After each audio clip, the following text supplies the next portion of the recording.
Future indefinite tense का identification है क्रिया के अंत में गा गे गी,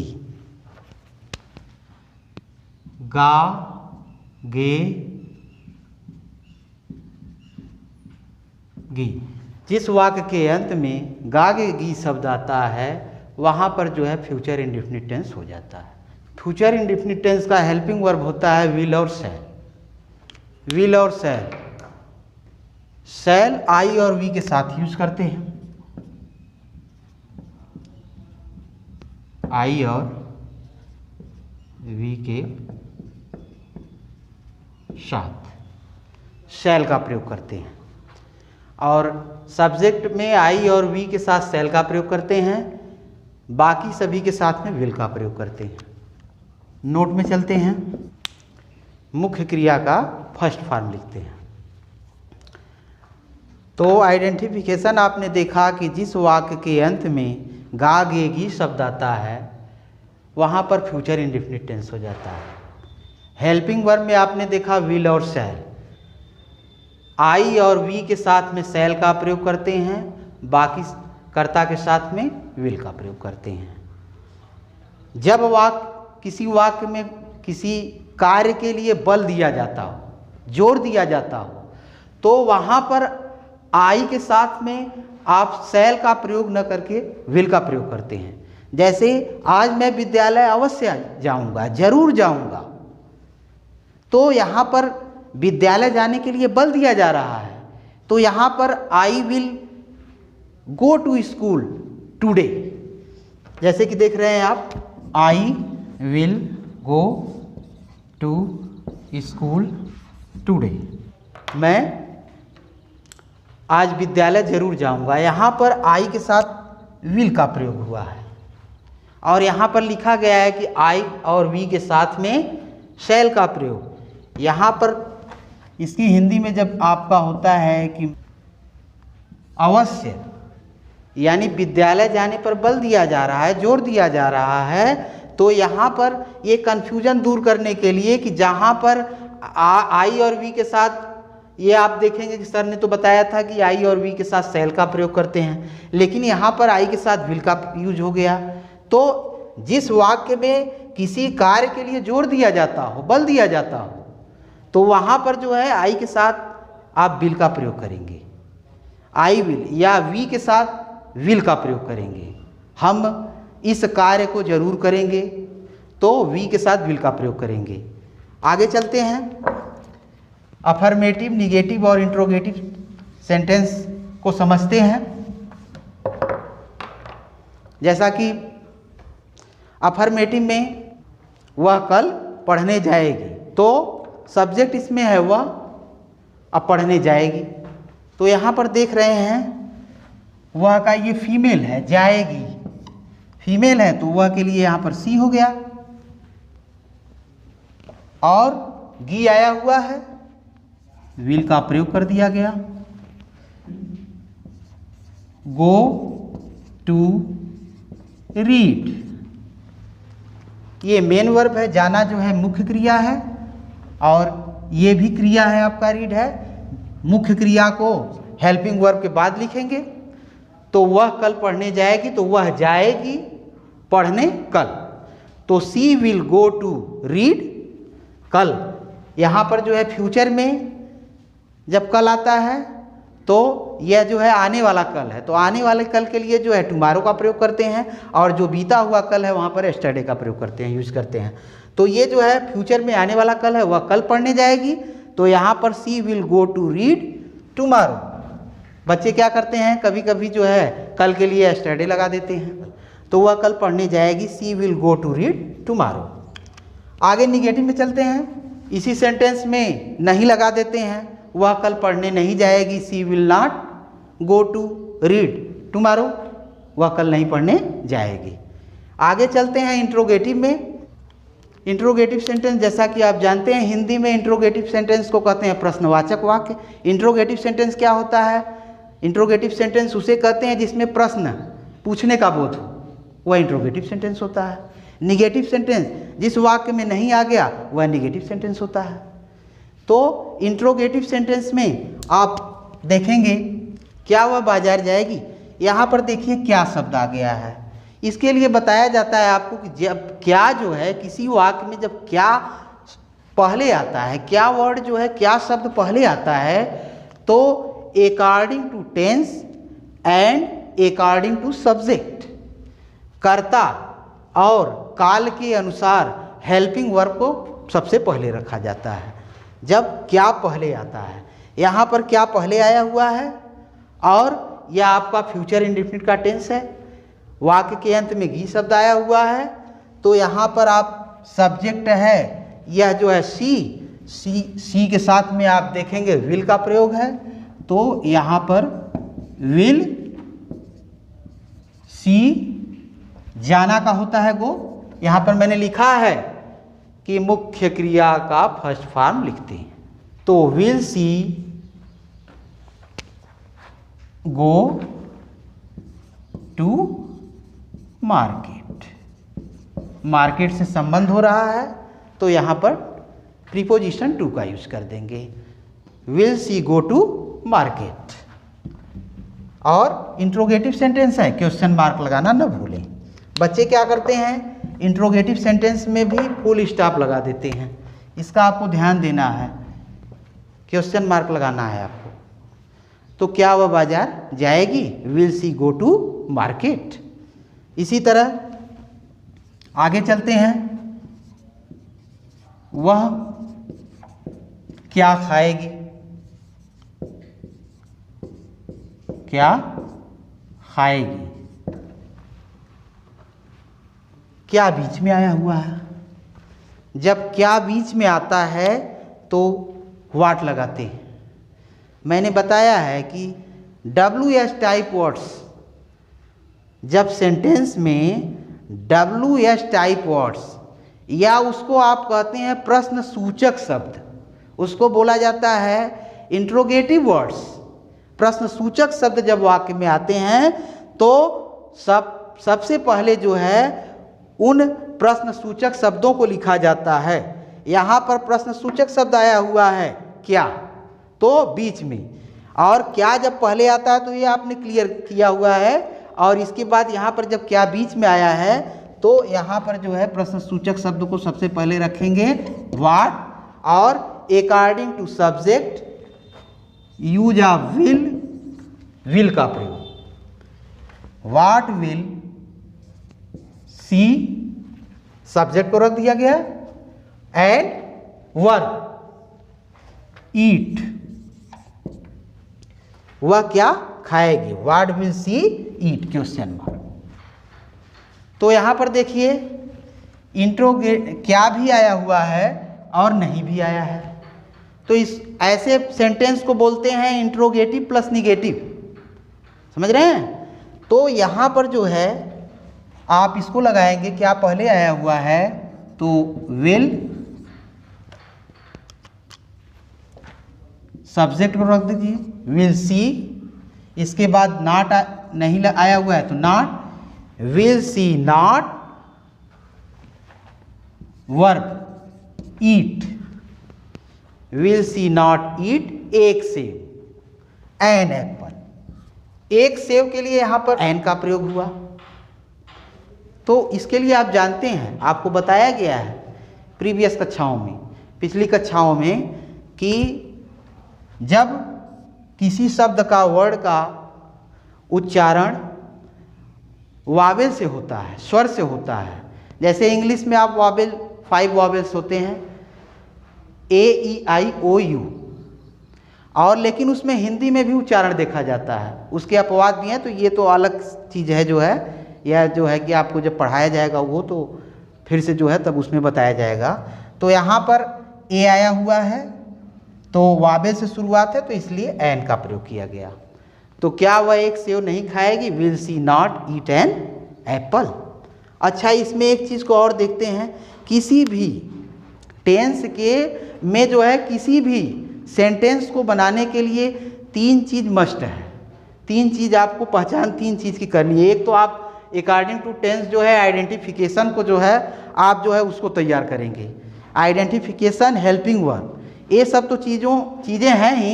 इन सब चीज़ों के साथ में आपको 3 चीज़ें जो महत्वपूर्ण हैं किसी भी सेंटेंस को बनाने के लिए टेंस के, वह हैं कर्ता, क्रिया और कर्म, जिसको इंग्लिश में बोलते हैं सब्जेक्ट, वर्ब और ऑब्जेक्ट।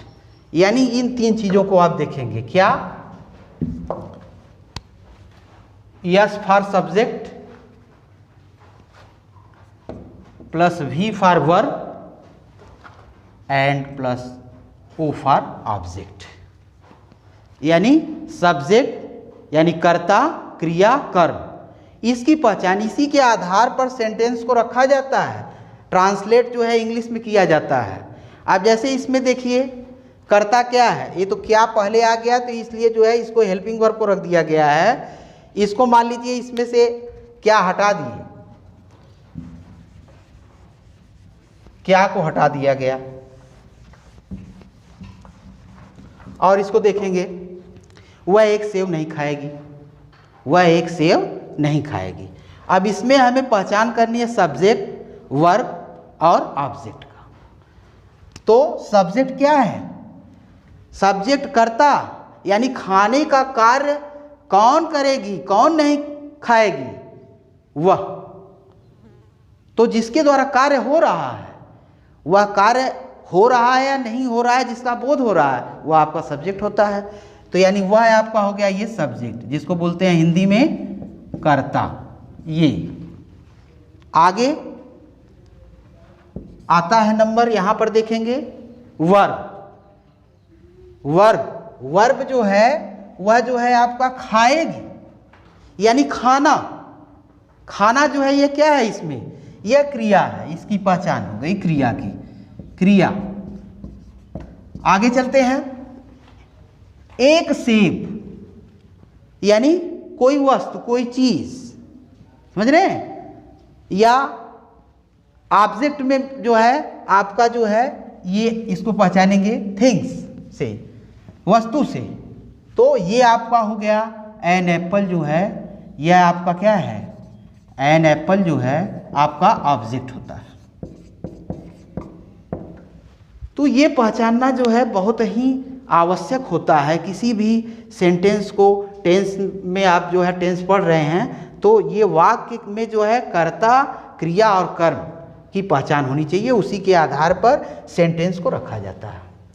तो इस प्रकार आपने देखा जो है फ्यूचर इंडेफिनिट टेंस के अफर्मेटिव सेंटेंस को आप पॉजिटिव भी कहते हैं, पॉजिटिव सेंटेंस भी कह सकते हैं, और निगेटिव आपने देखा, और इसके बाद आपने इंट्रोगेटिव सेंटेंस को देखा। अब आगे चलते हैं future continuous tense. Future continuous tense को देखते हैं। Future continuous, what is future continuous tense? First of all we know that, हम जानते हैं कि कंटिन्यूअस टेंस का, जैसा आपको बताया गया है, कंटिन्यूअस टेंस को आप जो है इम्परफेक्ट भी टेंस बोलते हैं। यानी कार्य जो है जारी है, रनिंग पर है, कार्य चल रहा है, कार्य जो है चल रहा है, कार्य पूर्ण नहीं हुआ है, वह अपूर्ण है, इम्परफेक्ट है, इसलिए इसको इम्परफेक्ट टेंस भी कहते हैं। इसका आइडेंटिफिकेशन पहले देखते हैं। आइडेंटिफिकेशन हो गया, रहा होगा, रही होगी, रहे होंगे। जिस क्रिया के अंत में आता है वहां पर फ्यूचर कंटिन्यूअस टेंस हो जाता है। हेल्पिंग वर्ब की तरफ चलते हैं। तो हेल्पिंग वर्ब विल बी और शैल बी होती है। शैल बी आई और वी के साथ लगता है। मुख्य क्रिया के फर्स्ट फॉर्म में ING जोड़कर लिखते हैं। सेकेंड पॉइंट में आप लिखेंगे कि निगेटिव सेंटेंस में नकारात्मक वाक्य आने पर विल और बी के बीच में या शैल और बी के बीच में नॉट का प्रयोग करते हैं।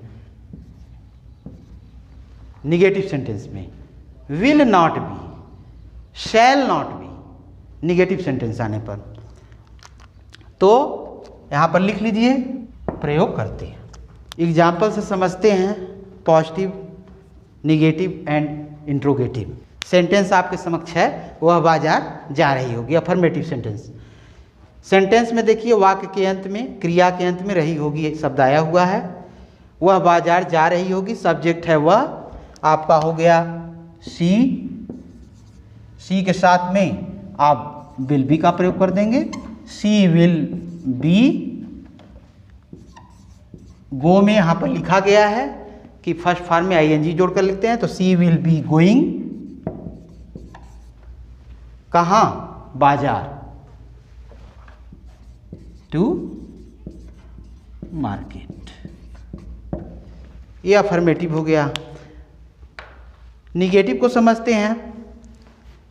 अगर इसी सेंटेंस को ले लें, इसी में नहीं शब्द आ जाए, वह बाजार नहीं जा रही होगी, वह बाजार नहीं जा रही होगी, तो आपने अभी नोट में मैंने लिखा है, आपको बताया कि मुख्य क्रिया के फर्स्ट फॉर्म में आईएनजी जोड़कर लिखते हैं और निगेटिव सेंटेंस में विल, शैल, यानी विल बी आए या शैल बी का प्रयोग जहाँ भी हो रहा है अकॉर्डिंग टू सब्जेक्ट, वहाँ पर बीच में दिखाया गया, देखिए बीच में नॉट का प्रयोग करते हैं। तो यहाँ पर इसी में अगर नहीं आ गया तो हो जाएगा she will not be going to market, यानी सी विल बी नॉट नहीं होता है, बच्चे यहीं पे मिस्टेक करते हैं, विल और बी के बाद नॉट का प्रयोग कर देते हैं, जबकि विल और बी के बीच में नॉट का प्रयोग किया जाएगा। तो हो गया वह बाजार नहीं जा रही होगी, she will not go to market, यहाँ पर going to market, going to market, यानी वह बाजार नहीं जा रही होगी, she will not be going to market. वे विद्यालय नहीं जा रहे होंगे, सब्जेक्ट है वे, दे कर देंगे इसमें, तो they will not be going to school, to school. तो यही देखिए आप यहाँ पर आपका जो है विल और बी के निगेटिव आने पर विल और बी के बीच में नॉट का प्रयोग कर दिया गया है। अब आगे बढ़ते हैं। इंट्रोगेटिव सेंटेंस में क्या वह एक पत्र नहीं लिख रही होगी, इसमें नहीं भी आ गया है, क्लियर करने के लिए नहीं भी जोड़ दिया गया है। तो क्या वह एक पत्र नहीं लिख रही होगी, तो इसको देखते हैं क्या पहले आया है, तो विल शी, इसके बाद जो है नहीं आया हुआ है, तो अब इसके बाद जो है आप विल सी के बाद बी को नहीं रखेंगे, या बच्चे क्या करते हैं विल बी पूरा यहाँ पर राइट कर देते हैं, इस बात को ध्यान देना है आपको। विल सी इसके बाद नहीं आया हुआ है तो not, will she not B लिखना,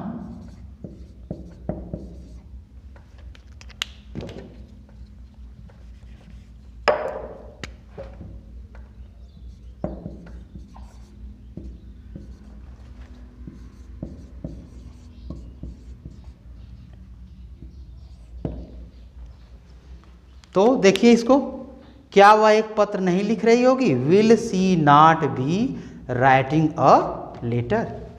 और ऐसे नहीं करेंगे कि will be she not writing a letter, will के बाद सब्जेक्ट को रखेंगे और बीच में विल और बी के बीच में नॉट का भी प्रयोग करना है आपको, इसका भी ध्यान देना है। विल और बी के बीच में नॉट का प्रयोग करना है। तो क्या वह एक पत्र नहीं लिख रही होगी, तो will she not be writing a letter, ये करेक्ट है।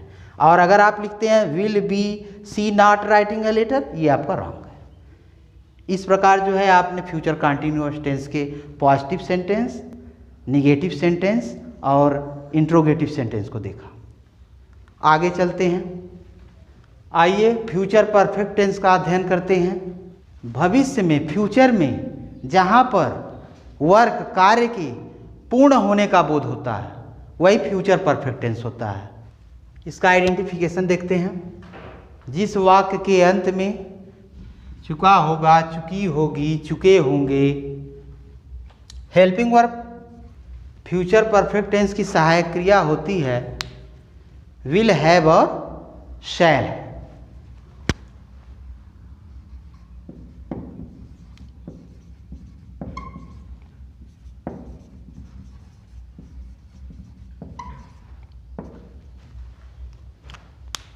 विल हैव और शैल हैव, किस सब्जेक्ट के साथ में शैल हैव का प्रयोग करते हैं और किसके साथ में विल हैव का प्रयोग करते हैं, तो आई और वी के साथ में, आई और वी के साथ में शैल हैव और बाकी सब्जेक्ट्स के साथ में विल हैव का प्रयोग करते हैं। यानी मेन वर्ब का थर्ड फॉर्म लिखते हैं दोहरे वाक्य में जो कार्य पहले पूर्ण होता है उसे फ्यूचर परफेक्ट टेंस में, तथा जो कार्य बाद में पूर्ण होता है या जिस कार्य के बाद में होने का बोध होता है उसे प्रेजेंट इंडेफिनिट टेंस में रखते हैं। आइए एग्जाम्पल से देखते हैं। वह अपनी गुड़ियों से खेल चुकी होगी। वह अपनी गुड़ियों से खेल चुकी होगी। यहाँ पर देखिए चुकी होगी शब्द आ गया, तो इसको लगाएंगे। वह अपनी गुड़ियों से खेल चुकी होगी। सी विल हैव, खेलना का प्ले होता है, इसका थर्ड फॉर्म रख देंगे। सी विल हैव प्लेड, अपनी गुड़ियों से, विथ हर डॉल्स। अच्छा, निगेटिव सेंटेंस अगर होता, वह अपनी गुड़ियों से नहीं खेल चुकी होगी। एक पॉइंट इसमें जो है और आप नोट कर लेंगे कि निगेटिव सेंटेंस में विल हैव, आए या शैल हैव का जब सब्जेक्ट के अनुसार प्रयोग करेंगे तो निगेटिव सेंटेंस में विल हैव यानी विल और हैव के बीच में नॉट का प्रयोग करेंगे, शैल और हैव के बीच में नॉट का प्रयोग करेंगे।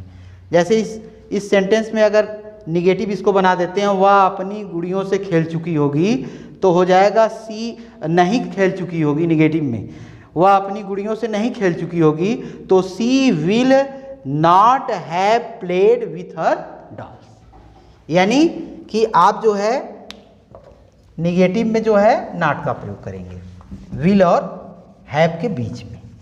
दोहरा वाक्य देखते हैं। दोहरा वाक्य में आपके समक्ष लिखा गया है, राम के विद्यालय पहुंचने से पूर्व। पूर्व मीन्स पहले, हिंदी में बोले तो पूर्व का मतलब पहले। राम के विद्यालय पहुंचने से पूर्व घंटी बज चुकी होगी। यहाँ पर ये देखते हैं कि राम पहले विद्यालय पहुंच रहा है कि पहले घंटी बज रही है। तो जो कार्य पहले हो रहा है, पहले घंटी बजने का कार्य का बोध हो रहा है। यहाँ पर घंटी बज चुकी होगी, उसके बाद राम जो है विद्यालय पहुंचा है। तो जो कार्य पहले हो रहा है उसको जो है आप फ्यूचर परफेक्ट टेंस में रखेंगे, और जो कार्य बाद में हो रहा है उसको बताए हैं कि आप उसको प्रेजेंट इंडेफिनिट टेंस में रखेंगे। तो घंटी बज चुकी होगी, the bell will have ring rang rung. बजना का, घंटी बजना का रिंग होता है, थर्ड फॉर्म उसका रंग होता है। तो द बेल, घंटी बज चुकी होगी, द बेल विल हैव रंग पूर्व, बिफोर, राम के विद्यालय पहुंचने से, बिफोर राम रीचेस। यहाँ पर प्रेजेंट में आपको लगाना है, तो यहाँ पर जो है रीच में जो है आप क्या करेंगे, ईएस यूज कर देंगे, before Ram reaches to school. आइए इसको लिख लेते हैं। यहाँ पर आप देख सकते हैं कि जो कार्य पहले हुआ है उसको फ्यूचर परफेक्ट टेंस में विल हैव लगा करके वर्ब का थर्ड फॉर्म कर दिया गया है। जो कार्य बाद में हुआ है बिफोर के बाद, उसको लिखने पे आप जो है यहाँ पर देख रहे हैं प्रेजेंट इंडेफिनिट टेंस में इसको रखा गया है। प्रेजेंट इंडेफिनिट का सिंपल सेंटेंस है, इसलिए वर्ब के फर्स्ट फॉर्म में यस यस का यूज करते हैं। तो किसके किसके साथ में करते हैं, आपने प्रेजेंट इंडेफिनिट पढ़ा है कि ही, सी, इट तथा एक वचन की कर्ता के साथ में प्रेजेंट इंडेफिनिट के सिंपल सेंटेंस में यस या यस का प्रयोग करते हैं, और आई, यू, वी, दे तथा बहुवचन की कर्ता के साथ में यस यस का प्रयोग नहीं करते हैं। यहाँ राम है, राम के साथ में यहाँ पर क्रिया में यस का प्रयोग होगा, इसलिए राम रीचेस टू स्कूल। इस प्रकार जो है आपका फ्यूचर परफेक्ट टेंस का positive, negative and interrogative complete होता है। फ्यूचर परफेक्ट कंटिन्यूअस टेंस इसका अध्ययन करते हैं। फर्स्ट ऑफ ऑल आइडेंटिफिकेशन को जानते हैं, उसके बाद हेल्पिंग वर्ब को जानते हैं, इसके बाद उसके रूल्स को देखते हैं, एग्जाम्पल से उसको समझने का प्रयास करते हैं। तो फ्यूचर परफेक्ट कंटिन्यूअस टेंस का आइडेंटिफिकेशन होता है, पहचान होती है, जिस वाक्य के अंत में रहा होगा, रही होगी, रहे होंगे, रहा होगा प्लस समय। अगर समय को निकाल दिया जाता है तो फ्यूचर कंटिन्यूअस टेंस हो जाएगा। इसमें समय जुड़ जाएगा आपका, तो वाक्य के अंत में रहा होगा प्लस समय। हेल्पिंग वर्ब आई और वी के साथ शैल हैव बीन का प्रयोग करेंगे, बाकी सब्जेक्ट्स के साथ में विल हैव बीन का प्रयोग करेंगे। मुख्य क्रिया के फर्स्ट फॉर्म में आईएनजी का प्रयोग करते हैं। और एक पॉइंट इसमें लिख लीजिए, निगेटिव सेंटेंस आने पर विल हैव, तो विल और हैव बीन के बीच में नॉट का प्रयोग करते हैं। यह बहुत ही महत्वपूर्ण पॉइंट है। क्यों? क्योंकि बच्चे कभी विल के बाद न लगा करके हैव लिख करके तब विल लगाते हैं, या विल हैव बीन पूरा लिख करके तब नॉट का प्रयोग करते हैं। इसलिए यह बहुत ही महत्वपूर्ण पॉइंट है कि निगेटिव में विल और हैव बीन के बीच में नॉट लगाते हैं। इसी तरह शैल हैव बीन अगर सब्जेक्ट के अनुसार आई और बी के साथ लग रहा है, अगर निगेटिव है तो वहाँ पर shall not have been, shall have not been नहीं, शैल नॉट हैव बीन। ये बहुत ही महत्वपूर्ण पॉइंट है। और will not have been, will have not been नहीं। तो यानी कहने का मतलब है कि यहाँ पर विल के बाद तब नॉट हैव बीन, शैल के बाद तब नॉट हैव बीन, नॉट लगाते हैं, यानी विल और हैव बीन के बीच में नॉट का प्रयोग करते हैं। आइए एग्जाम्पल देखते हैं। वह 2 घंटे से पढ़ रही होगी। यहाँ पर सेंटेंस में क्रिया के अंत में रही होगी शब्द आया हुआ है और उसके साथ में समय आया हुआ है। अगर इस समय को निकाल दिया जाता है तो ये आपका फ्यूचर कंटीन्यूअस टेंस हो जाता है, और यही इसमें जब समय ऐड हो जाता है तो यह आपका फ्यूचर परफेक्ट कंटीन्यूअस कहलाता है। इसलिए वाक्य के अंत में रहा होगा, रही होगी, रहे होंगे प्लस समय का जहाँ पर बोध होता है वहाँ पर फ्यूचर परफेक्ट कंटीन्यूअस होता है। तो वह 2 घंटे से पढ़ रही होगी, इसमें जो है सब्जेक्ट वह है, वर्ब जो है पढ़ना है। तो लेते हैं इसको सी, वह पढ़ रही होगी। यहाँ पर देखिए विल हैव बीन रीडिंग, यहाँ पर आपने लिखा है कि मेन वर्ब में आईएनजी का प्रयोग करेंगे, इसलिए मुख्य क्रिया में आईएनजी का प्रयोग हो गया। तो she will have been reading 2 घंटे से। जब परफेक्ट कंटीन्यूअस टेंस आता है तो वहाँ पर किसी भी टेंस का, वह प्रेजेंट परफेक्ट कंटीन्यूअस टेंस हो या पास्ट परफेक्ट कंटीन्यूअस टेंस हो या फ्यूचर परफेक्ट कंटीन्यूअस टेंस हो, तो से के अर्थ में सिंस और फार का प्रयोग किया जाता है। तो वहाँ पर बताए थे कि निश्चित समय के लिए जहाँ पर निश्चित समय आता है वहाँ पर हम फार का प्रयोग, सिंस का प्रयोग करते हैं, और जो अनिश्चित समय है वहाँ पर फार का प्रयोग करते हैं। तो अब ये क्लियर कैसे होता है कि निश्चित समय क्या है और अनिश्चित समय क्या है। जैसे 2 घंटे से यहाँ पर है, यह अनिश्चित समय है। क्यों? 2 घंटे से पढ़ रही होगी, यह जो है 2 घंटे से कब पढ़ रही है, 4 से 6 पढ़ रही है कि 6 से 8 पढ़ रही है कि 8 से 10 पढ़ रही है, इसका पता नहीं है। तो इस घंटे आ जाए, 2 घंटे से 4 घंटे से फॉर 2 आवर्स, फॉर 4 आवर्स।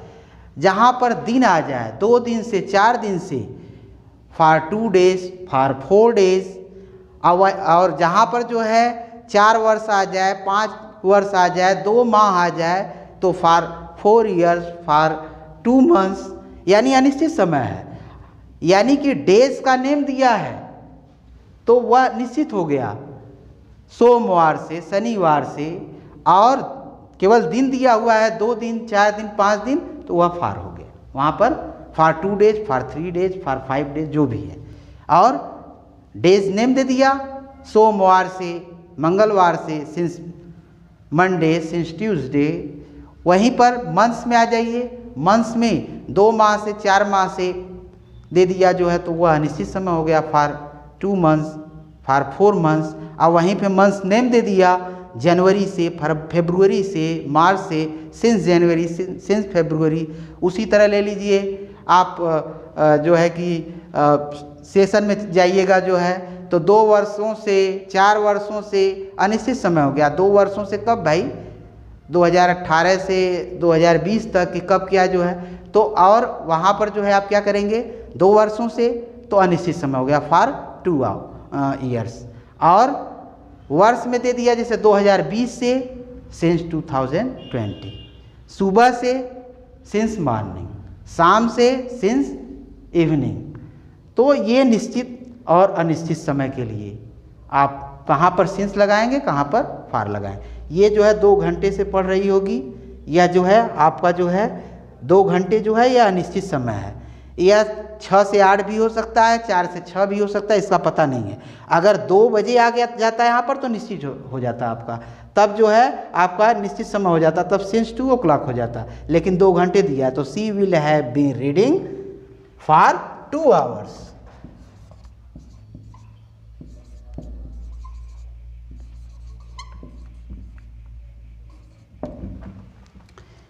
इसी तरह वह 2 घंटे से नहीं, निगेटिव में चलते हैं, वह 2 घंटे से नहीं पढ़ रही होगी, तो वह 2 घंटे से नहीं पढ़ रही होगी, she will not have been reading for 2 hours। यानी विल और हैव बीन के बीच में आप नॉट का प्रयोग कर देंगे, निगेटिव के लिए आप नॉट का प्रयोग कर देंगे। तो she will not have been reading for 2 hours। आइए इंट्रोगेटिव देखते हैं। क्या वह सोमवार से इतिहास याद नहीं कर रहा होगा? इंट्रोगेटिव प्लस निगेटिव दोनों को आप देखेंगे। क्या पहले आया है? हेल्पिंग वर्ब को रखना है, सहायक क्रिया को पहले रखना है।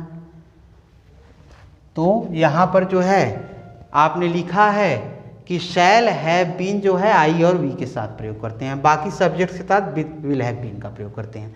तो वह आया हुआ है तो विल हैव बीन का प्रयोग करना है। तो हम जो है बच्चे क्या करते हैं, विल हैव बीन पूरा लगा देते हैं। अब यहाँ पर इस पॉइंट को आप देखिए और इस एग्जाम्पल से सबको समझिएगा ध्यानपूर्वक। तो विल, इसके बाद सब्जेक्ट ही और निगेटिव आया हुआ है, तो विल और हैव बीन के बीच में नॉट का प्रयोग करना है। इसका भी ध्यान रखना है कि विल और हैव बीन के बीच में नॉट का प्रयोग करना है। तो विल सब्जेक्ट हो गया ही, इसके बाद निगेटिव यहाँ पर नहीं भी आया है तो यहाँ पर आप नॉट लिख देंगे। इसके बाद तब हैव बीन, तो will he not have been, मुख्य क्रिया क्या है, याद करना, लर्न, ING यूज कर देंगे, लर्निंग हो गया। तो will he not have been learning क्या, इतिहास, हिस्ट्री, हिस्ट्री सोमवार से, डेज नेम दे दिया है, निश्चित समय हो गया since Monday, since Monday. Monday में एम को कैपिटल लेटर में लिखेंगे और इंट्रोगेटिव सेंटेंस है तो यहाँ पर क्वेश्चन मार्क लगा देंगे। तो क्या वह सोमवार से इतिहास याद नहीं कर रहा होगा? तो will he not have been learning history since Monday.